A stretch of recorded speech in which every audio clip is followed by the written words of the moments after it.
सवाल बुलेटिन की शुरुआत करेंगे। यूपी चुनाव में बीजेपी की तैयारियों को धार देने का जिम्मा अब गृह मंत्री अमित शाह खुद संभालने जा रहे हैं। अमित शाह 29 अक्टूबर को लखनऊ आ रहे हैं और बीजेपी की जीत की राह को आसान बनाने के गुर सिखाएंगे। साथ ही पार्टी की सदस्यता अभियान को भी गति देंगे और लखनऊ में बीजेपी नेताओं के साथ मीटिंग भी करने वाले हैं। रिपोर्ट देखिए।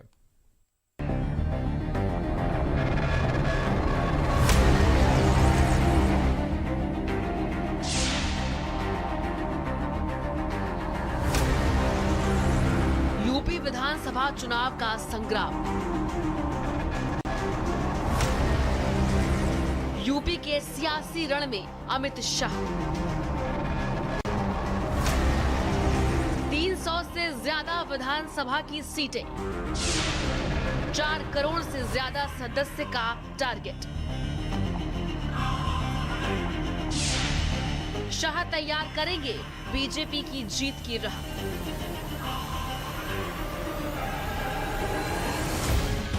अगले साल होने वाले यूपी विधानसभा चुनाव में बीजेपी की तैयारियों को धार देने का जिम्मा अब केंद्रीय गृह मंत्री अमित शाह खुद संभालने जा रहे हैं। 29 अक्टूबर को लखनऊ दौरे पर अमित शाह हैं और 2022 के लिए बीजेपी की जीत की राह को आसान बनाने के गुर सिखाएंगे। इसके साथ ही पार्टी सदस्यता अभियान को भी गति देंगे।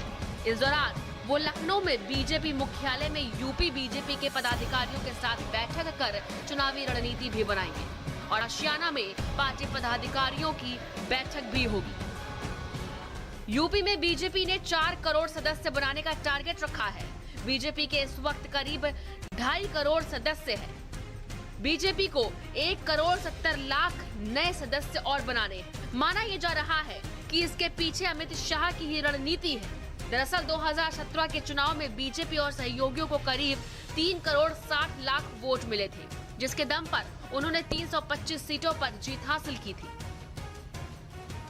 माननीय गृह मंत्री आदरणीय अमित शाह जी का उत्तर प्रदेश का दौरा है, जहां वो पार्टी की सदस्यता अभियान का शुभारंभ करेंगे। उसके साथ ही सेक्टर संयोजकों, बूथ प्रभारियों, इनके साथ संवाद करेंगे और पार्टी के वरिष्ठ कार्यकर्ताओं के साथ भी उनका प्रबोधन है। माननीय अमित शाह जी का प्रबोधन हम सबको एक बड़ी ऊर्जा देने वाला है और उनके इस मार्गदर्शन को लेकर के भारतीय जनता पार्टी के कार्यकर्ता गांव-गांव, गली-गली जाकर के कमल का फूल खिलाने का काम करेंगे। इस बार फिर से बीजेपी ने 300 से ऊपर सीटें जीतने का लक्ष्य तय किया है।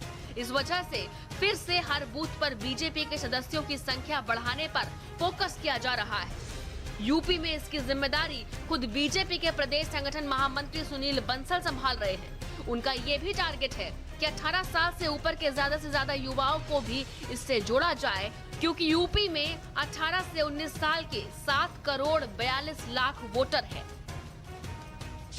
भारतीय जनता पार्टी 18 से 40 वर्ष के लोगों को अपना सदस्य बनाकर अपना वोटर बनाना चाहती है। इसे लेकर छोटे कार्यकर्ताओं से लेकर मंत्री, सांसद और विधायकों को जिम्मेदारी सौंपी गई है। यही वजह है कि देश के गृह मंत्री अमित शाह लखनऊ आ रहे हैं और वो सदस्यता अभियान को यहां आकर गति देंगे। इसके साथ ही लखनऊ में वो एक रैली को भी संबोधित कर सकते हैं। गृह मंत्री अमित शाह यूपी की चुनावी नब्ज समझते हैं। यूपी में बीजेपी को फिर से जीवंत बनाने का श्रेय अमित शाह को जाता है। वो 2014 में यूपी में लोकसभा चुनाव में प्रभारी बनाए गए थे। इसके बाद शाह ने न केवल लोकसभा चुनाव में सहयोगी दलों के साथ भाजपा को 80 से 73 सीटें दिलवाई थी, बल्कि भाजपा ने 2017 में विधानसभा चुनाव में 325 सीटें हासिल की थी। ब्यूरो रिपोर्ट, भारत समाचार। और वहीं 2022 चुनाव को लेकर के सरगर्मियां जोरों पर हैं। सभी राजनीतिक पार्टियां अपने अपने विकास के कार्यों के दम पर सरकार बनाने का दावा कर रही हैं। लखनऊ में पिछड़ा वर्ग सम्मेलन में पहुंचे मुख्यमंत्री योगी आदित्यनाथ ने भारतीय जनता पार्टी के विकास कार्यों को गिनाया है। रिपोर्ट देखिए। योगी योगी योगी भारत माता की, भारत माता की, वंदे वंदे। 2022 का चुनावी रण। बीजेपी का सामाजिक प्रतिनिधि सम्मेलन।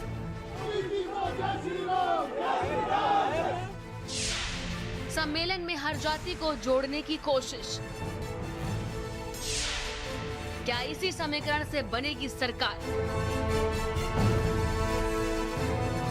उत्तर प्रदेश गन्ना संस्थान में सीएम योगी आदित्यनाथ ने सामाजिक प्रतिनिधि सम्मेलन में पिछली सरकारों को आड़े हाथों लिया, जिसमें उन्होंने कहा कि पिछली सरकारों के पास कोई सोच नहीं थी। अगर कहीं सोच भी लिया तो उस सोच को धरातल पर उतारने की फुर्सत नहीं थी।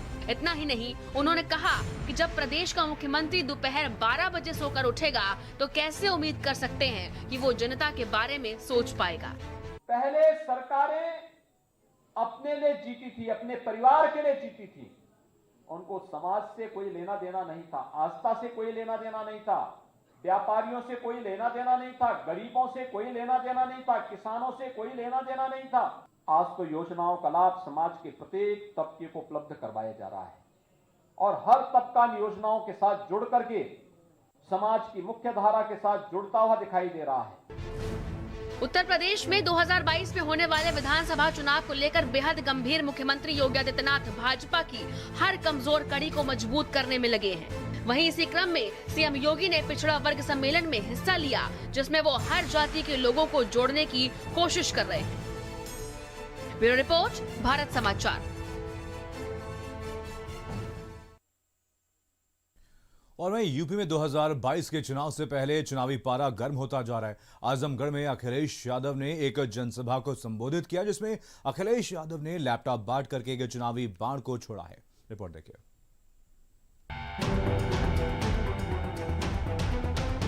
उत्तर प्रदेश में अगले साल होने वाले विधानसभा चुनाव का माहौल अब हर दिन गर्म होता जा रहा है।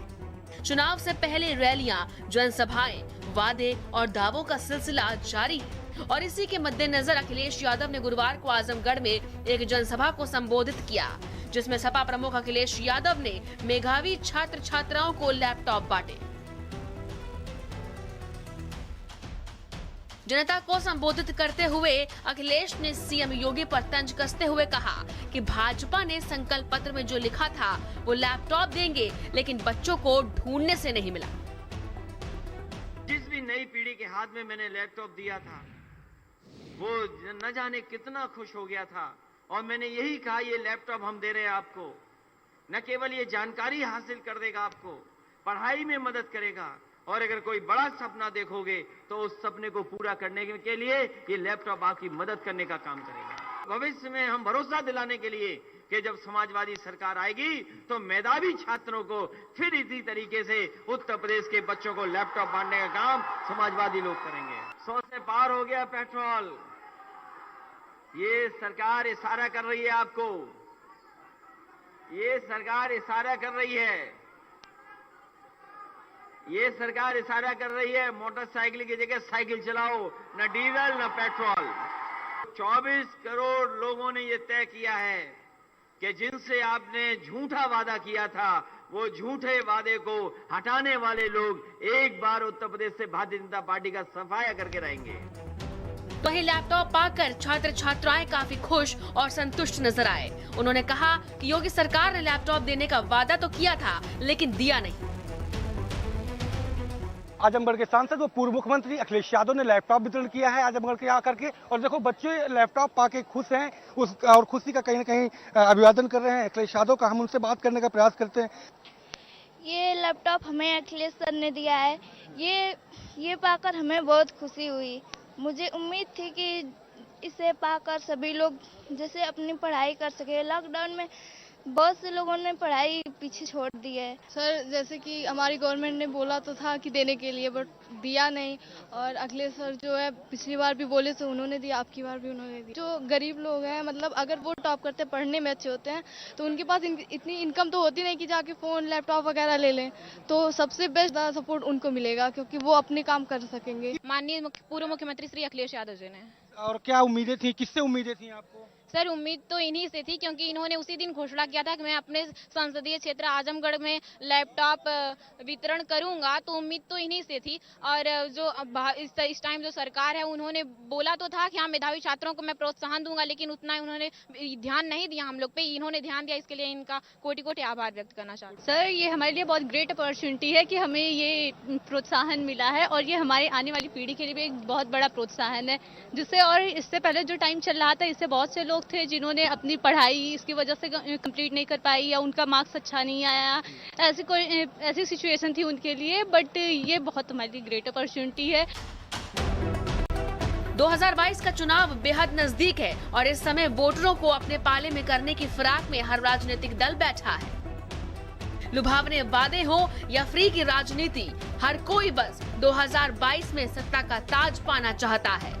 लेकिन इस बार जनता क्या मूड बनाकर बैठी है, इसका इंतजार है।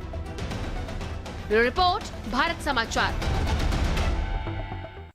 और वहीं वाराणसी में समाजवादी पार्टी के जनसंवाद कार्यक्रम में महिला सभा की राष्ट्रीय अध्यक्ष जूही सिंह ने महिलाओं और नौजवानों से जनसंवाद किया। उन्होंने कहा कि समाजवादी पार्टी संघर्ष कर रही है, जो भी साथ आ रहा है उसे साथ लेकर के चल रही है और बहुत बड़ा चुनाव है और बड़ी चुनौती है। समाजवादी पार्टी सरकार बना रही है और प्रचंड बहुमत से बना रही है, यही हमारा लक्ष्य है।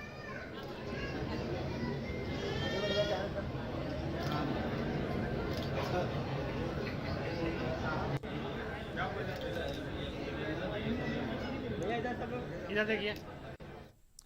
और वहीं प्रदेश कार्यालय पर कांग्रेस नेताओं की बैठक हुई और बैठक के बाद प्रियंका गांधी ने हमारे संवाददाता से खास बातचीत की। क्या कुछ उन्होंने कहा, सुनिए। कांग्रेस की राष्ट्रीय महासचिव प्रियंका गांधी वाड्रा जी हमारे साथ बातचीत के लिए मौजूद हैं। बात करते हैं। मैम, जिस तरह से आप मेहनत कर रही हैं, सम्मेलन कर रही हैं, गोरखपुर में बड़ी रैली करने वाली हैं, क्या कुछ संदेश देना है वहाँ से? अब वहाँ पे दूंगी संदेश, आप वहाँ आइए देखिए।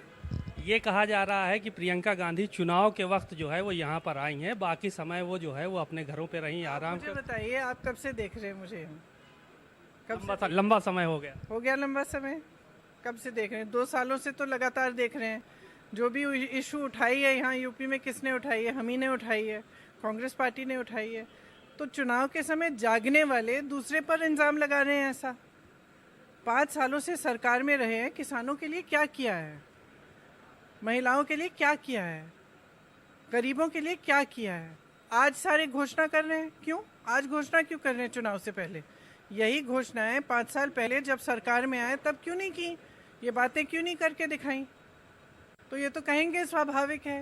एक आखिरी सवाल और ये है कि एक इंसान लड़ रहा है, एक पार्टी लड़ रही है यहाँ पे उत्तर प्रदेश में, तो स्वाभाविक है कि वो लोग उसी पार्टी से चिढ़ेंगे और ऐसे इल्जाम लगाएंगे। लगातार देखा जा रहा है कि किसान जो है वो यूरिया के लिए परेशान है और खाद के लिए परेशान है। कई लोगों ने आत्महत्या की। जी देखिए, किसान पर जो दबाव है और जितना किसान को प्रताड़ित किया गया है पिछले 5 सालों में, मुझे नहीं लगता इससे पहले कभी हुआ है।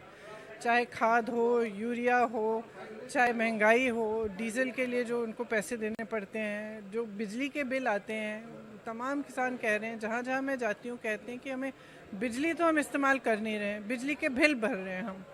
तो जिस तरह से प्रताड़ित किए गए हैं और जिस तरह से इस सरकार ने उनकी मांगों को नकारा है, उनका जो जीवन है उसको समझने, उनकी समस्याओं को सुलझाने की कोशिश करने के बजाय अपने बड़े बड़े उद्योगपति मित्रों के लिए किया है काम। तो जनता तो देख रही है ना, किसान देख रहा है। तो ये तो एक आपने कहा खाद और यूरिया की बात, लेकिन तमाम ऐसी चीज़ें हैं जिससे आज किसान जूझ रहा है और उसको सहायता की बहुत ज़रूरत है और समर्थन की ज़रूरत है और हम सबको करना। किसानों के मुद्दों को लेकर और तमाम मुद्दे को लेकर उन्होंने भारत समाचार से खास बातचीत की और ये बताया कि तमाम चीज़ें जो है जो भारतीय जनता पार्टी के लोग कर रहे हैं या देखा जा रहा है कि हम हर इशू उठा रहे हैं लगातार, चाहे वो हाथरस का इशू हो या दूसरे इश्यूज़ हो। किसानों को लेकर भी उन्होंने तमाम बातें कहीं और आने वाले समय में सारी प्रतिज्ञाएं पूरी होंगी। कैमरामैन जितेंद्र के साथ सीमाब नकवी, भारत समाचार, लखनऊ। और वहीं क्रूज ड्रग्स केस में बॉलीवुड एक्टर शाहरुख खान के बेटे आर्यन खान को कोर्ट से बहुत बड़ी राहत मिली है। आर्यन की जमानत याचिका पर लगातार 3 दिन से सुनवाई करने के बाद बॉम्बे हाई कोर्ट ने आज उन्हें बेल दे दी है। रिपोर्ट देखिए।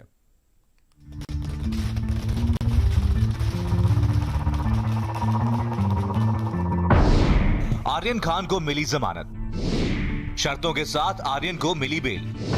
2 बार हुई थी बेल याचिका खारिज। 25 दिन के बाद अब आएंगे मन्नत।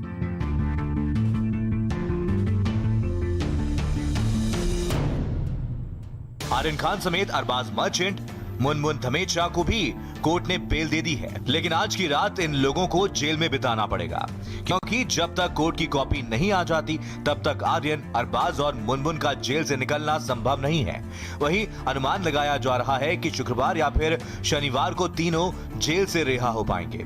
आपको बता दें कि आर्यन खान के वकील मुकुल रोहतगी 3 बार कोशिश करने के बाद जमानत करा पाए हैं, और इससे पहले सेशन कोर्ट ने 2 बार आर्यन खान की बेल याचिका को खारिज कर दिया था।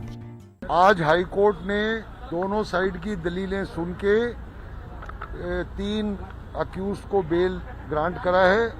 Aryan Khan number 1, Arbaaz Merchant number 2 and एक लड़की है उसका नाम है मुनमुन धमेचा। उन तीनों को आज हाई कोर्ट ने बेल दिया है।